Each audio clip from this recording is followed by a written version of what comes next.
par une belle journée d'été, nous voilà partis au Puy du Fou pour toute la journée.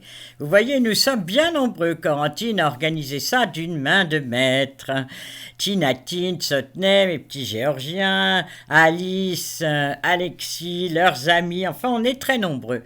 Le spectacle commence par les mousquetaires de Richelieu.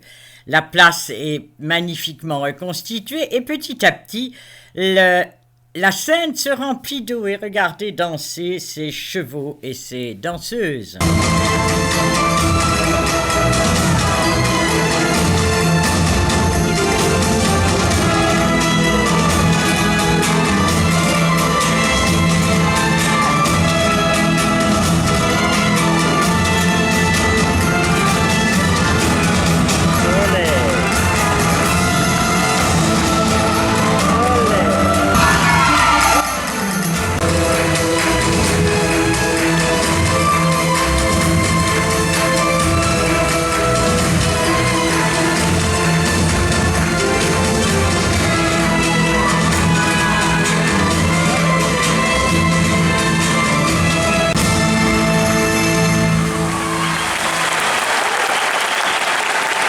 Après avoir beaucoup applaudi, nous voilà partis pour regarder un autre spectacle, le secret de la lance. Et voilà, nous traversons la roseraie avec des fleurs de toutes les couleurs, de toutes les tailles, et on y...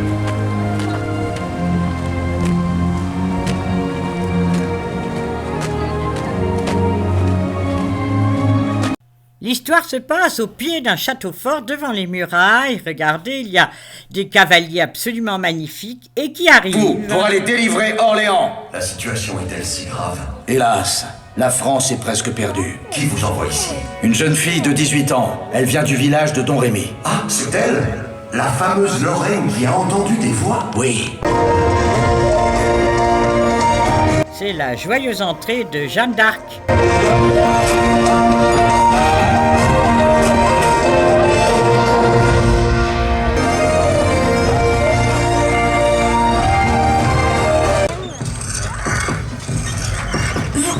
Vous êtes des pèlerins? Oui. Où allez-vous? À Saint-Jacques-de-Compostelle. Mais en fait, ce sont des méchants qui se cachent et qui changent de costume et attaquent le château, mettent le feu, c'est l'horreur.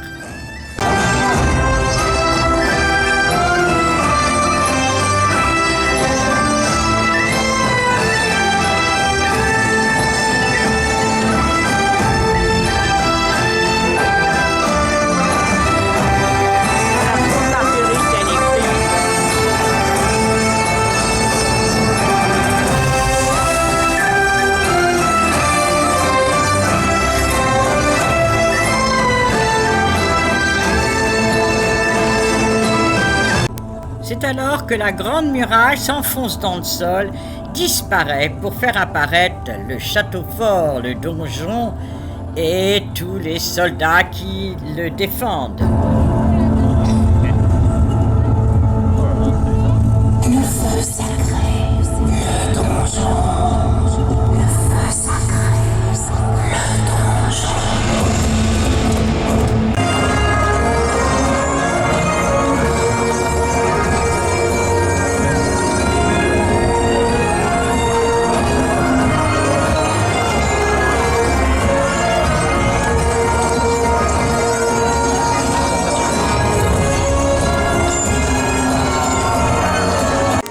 C'est alors que le donjon tourne sur lui-même, se dirige vers nous et la bataille continue.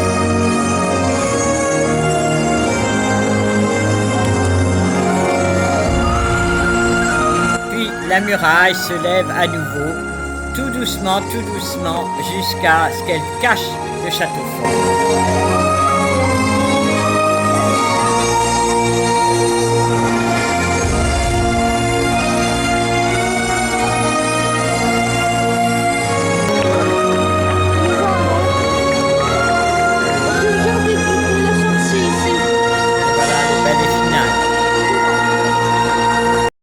Nous traversons un village reconstitué avec son vieux manège. Tinatine se laisse prendre en photo par Corentine. Et nous partons à la découverte de La Fontaine. Le voilà mis en scène au milieu de tous ces animaux des fables. Et les fables sont représentées d'une manière ou d'une autre ici et là. Ici, c'est la grenouille qui veut se faire aussi grosse que le bœuf. Il y en a bien d'autres, mais je vous laisse les découvrir. Là, nous avons faim, nous voilà partis pique-niquer avant de nous diriger vers un village avec un carillon. Ça me rappelle mon Nord natal. Voilà ce carillon qu'on n'a pas pu voir marcher malheureusement. Et là, nous allons vers le bal des oiseaux fantômes. C'est l'histoire d'une bonne fée, vous la voyez en blanc sur les rochers là-haut. Et tous ces oiseaux, mais c'est très difficile à filmer, c'est pourquoi j'ai vraiment un tout petit portion de ce magnifique spectacle. Avec ces centaines d'oiseaux qui volent au-dessus de nos têtes.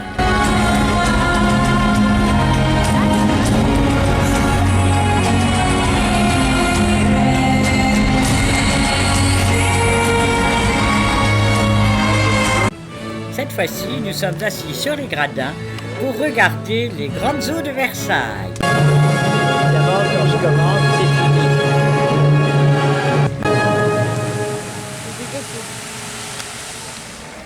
C'est tout. Puis là, nous attendons, faisons la queue devant le spectacle qui s'appelle Le Mime et l'étoile. Mais c'est très difficile à filmer, alors regardez, j'ai un tout petit extrait.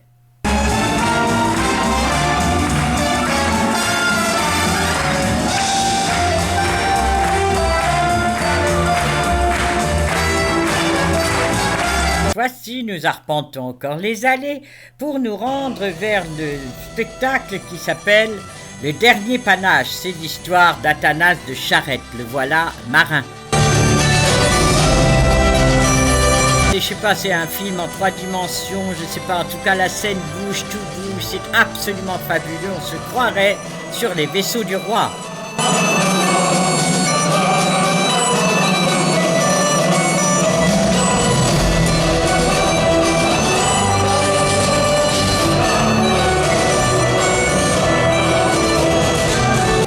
Et là, après sa période de marin, notre Anastase de Charette part un bal à Versailles.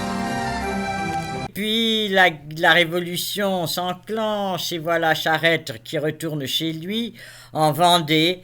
Et là, on le demande pour prendre la tête des troupes des Chouans.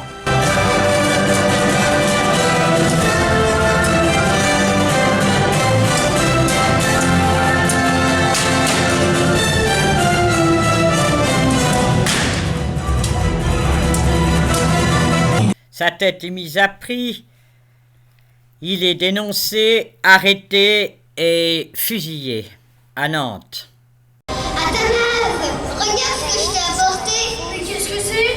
C'est un panache. Accroche-le sur ton bateau. On va prendre le vent. Seul un panache peut faire tourner le vent de l'histoire. C'est le dernier panache. Après cette journée bien remplie, nous repartons, mais il reste beaucoup de spectacles à regarder. Il faut revenir. Je vous souhaite d'y aller, vous aussi. Au revoir, à bientôt.